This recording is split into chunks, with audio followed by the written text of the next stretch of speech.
Good evening. Happy Monday, everybody. I hope your work week, your school week, or your week just in general has started off very well.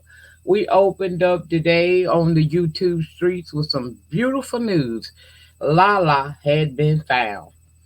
And I'm happy in my spirit about that. I'm glad that, no harm became that young lady and that she was able to go home to her parents uh safe and sound.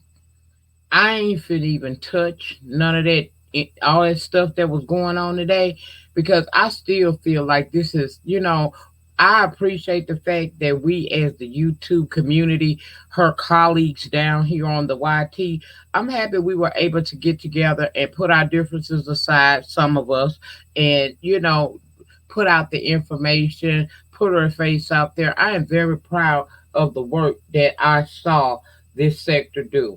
There were going to be some naysayers, and we knew it, but I'm a firm believer still in, not running my mouth so much. If I can't say something decent, I won't say nothing at all. And I stand by how I felt about that, because when somebody family going through a crisis such as what this family was facing over the weekend, positivity outweighs negativity. You know what I'm saying? So I'm happy Lala is back home where she belongs with her family and no harm came to her. And my prayers still go out to Rita and her family, because one thing we saw today was there's a lot of dysfunction there. And it's not my job to talk about that per se, but I do want to talk about dysfunctional families real quick if I can. You know, sometimes you meet people in your lifetime and you be like, what the hell? At first it seemed like when you first meet them, everything is perfect. They are, they on point. They got wonderful personalities. But as you get to know them a little bit more, you start seeing little identifying marks about them. And it makes you pause for a minute. You know what I'm saying? It really do. It make you pause for a minute because you don't know how, sometimes how to deal with that. And believe it or not, we got a lot of dysfunctional families rolling around here in this world. It ain't just here. Mm-mm. It ain't just here. It's other thing. It's other thing. A dysfunctional family is defined as a family in which conflict, misbehavior, and often child neglect or abuse on the part of individual parents occur continuously or regularly, leading to other members to accommodate such actions.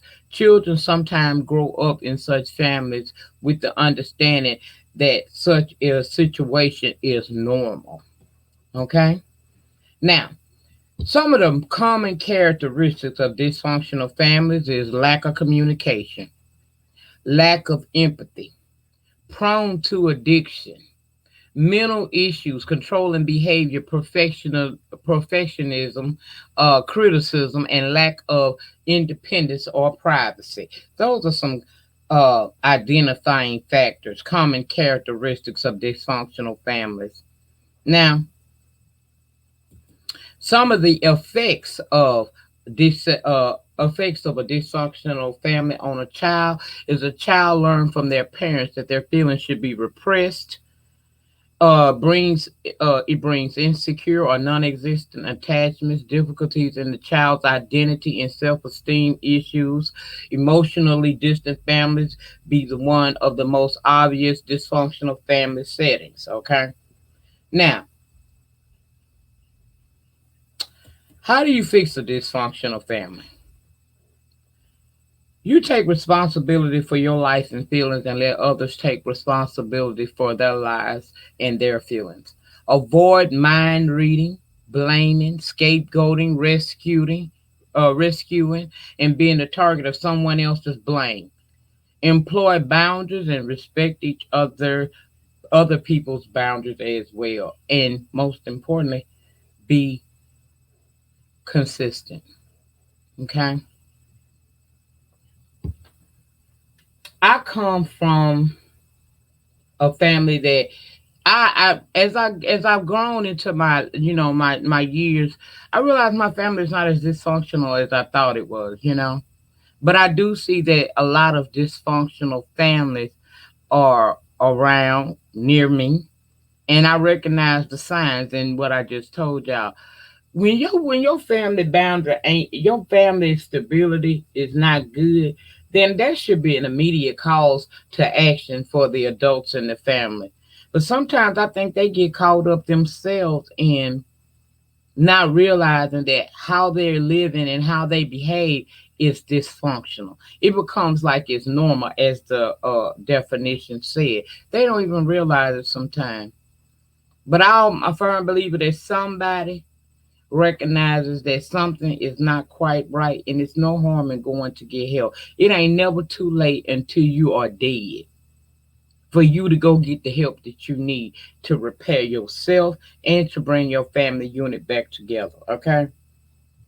And I would like to see that for all the families that are experiencing this type of dysfunction.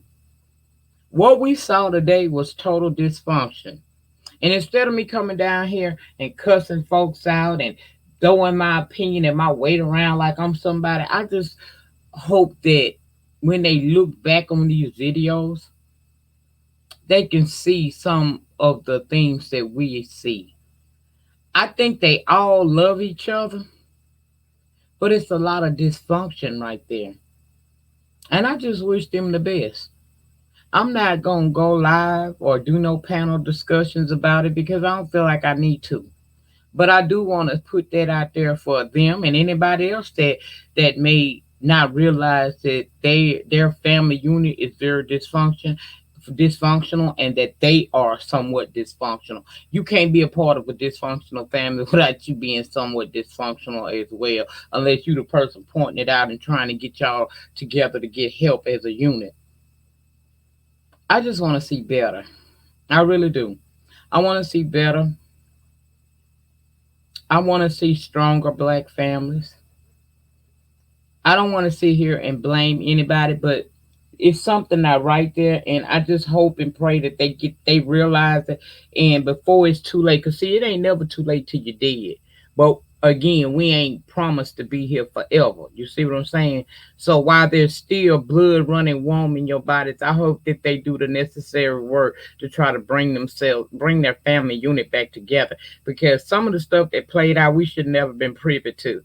Now, I didn't have a problem with being a part of putting some information up on the community wall and sharing her pictures and whatnot. But how did we get here? How did we get here?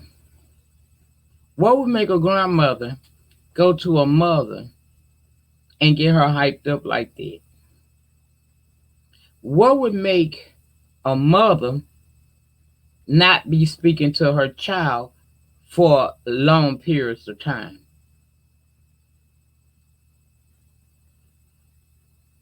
Why, when we find our loved one, must we tear each other down immediately thereafter? Shit don't make sense to me. But I say this much. What we saw today was a very dysfunctional family, and it's not too late. And I hope that they get the help that they need so that things like this never have to happen again. Now, I could very well sit here and say a whole lot more stuff because I kind of see where the stuff's starting from. I see the mass manipulation that goes on with the matriarch of that family, and child, that's a lot. That's a lot. I also see games being played between mother and daughter, pitting them against each other. That shit ain't cool. Because the matriarch's supposed to be the glue to hold the family together. But it is what it is. And like I said, I didn't come in here to be down here no long time holding y'all up with that. I'm just happy the girl's home. And I'm praying for better days for that family. I hope that they can come together and fix what's broken inside of that family. Fix the addiction. Fix the all of those things I just told you guys about. All of it. I hope they can fix that. I really do. Because there are some beautiful people. For real. They are some beautiful women. And I just hate that things went the way that it did over the weekend. I'm sorry that Rita was stressed out the way she was, because Lord have mercy, when you know one of your eggs is missing, girl, you be in your feelings, honey. Ain't nothing right in the world until that egg come home. So I'm praying for better days for them. I hope that they go back and watch some of these videos that were made over the weekend, and it jolts them to want to be better with each other. Damn us, because we're not a part of their family dynamic. We just stepped in there. I like to say some of you guys stood in the gap this weekend. Even in my own little way, I stood in the gap. But I'm praying for better days. But it's definitely a lot of dysfunction there, and they need to do something about it. They really need to do something about that before, sunset on one of their time here on this earth, and they ain't made right with each other. I hope that for them. But I don't want to go too deep and be all up in them people business like that, because I feel like we have invaded enough of their privacy over the weekend. I'm happy she's home. And again, I'm wishing for better days. That's all I have to say about that. That's it. That's all. In closing, as always, you don't have to be great to get started, but you got to get started in order to ever be great. And the depth of your struggle will determine the height of your success. That's a word. In the meantime, in between time, please remember to rate the video. Ratings get me recognized on the YouTube streets. Comment down below in the comment section. Weigh in your thoughts and opinions. I am listening. If you haven't subscribed to this channel or my backup channel, Lady Nyca Live, please make sure that you subscribe to both the channels. The second channel link will be in the description box below the title of this video. Make sure you guys subscribe to that backup channel, because we're going to be doing a small shift here in the next couple of weeks, and we will be over on Lady Nyca Live, and this channel will sit for a little while, okay? So make sure you're over there so you can get your notifications when I go live over there and when I drop content over there. Also, I am trying to secure an interview with a lupus survivor who makes skincare products for people such as myself and any of you who may suffer from it. So I'm trying to secure a time and a date where I can have her come in and she gives some advice about how to care for your skin when you have an autoimmune disease, namely lupus. So please be on the lookout for that. And I will see you guys on the next upload or when I go live. I don't know which is going to come first, but I'll see you around these streets. Y'all have a good remainder to your Monday. I plan on doing the same, and I'll see you next time. Peace.